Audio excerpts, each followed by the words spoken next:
So ito mga boss, ito naman tutorial natin ngayon about sa Suzuki Bridgeman is all about tire hugger naman tayo. So ito tire hugger ko na na to, modified na to. So ipakita ko lang sa inyo yung paano tanggalin yung tire hugger. Bali ano to eh, dalawang tornilyo dito, tapos isa dito, isa doon.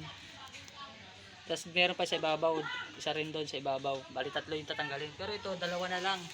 Kasi nga na ano ko na to, kasi nagpalit na ako ng gulong KRX 110 by 90.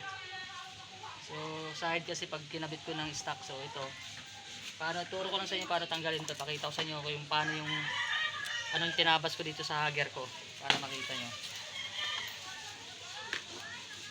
So gagamit tayo ng impact wrench. So, ito tanggalin lang natin to. Ayan, just dito yung isa. Ito yung isa.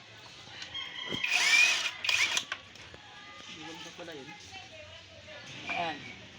So, matanggal yan. So ito nga boss, ito yung tinabas ko.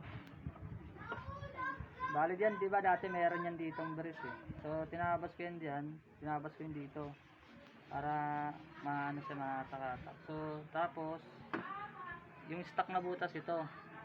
Tapos binutasan ko lang sa baba, siguro mga yan, ganyan lang agwat nila. Binutas ko diyan para ang gulong dito hindi na sumasabit sa ibabaw. Dito kasi nung stock pa yung kabit ko, sumasabit eh. So ayun lang. Basta tabasin niya lang yung dito. Yan, tabas lang yan.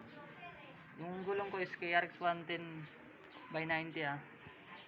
So sayad yan pag halimbawang stock na kabit ng hugger nyo. So kailangan natin i-adjust, magtabas tayo sa hugger. So yun lang mga boss. Salamat ulit. Thank you.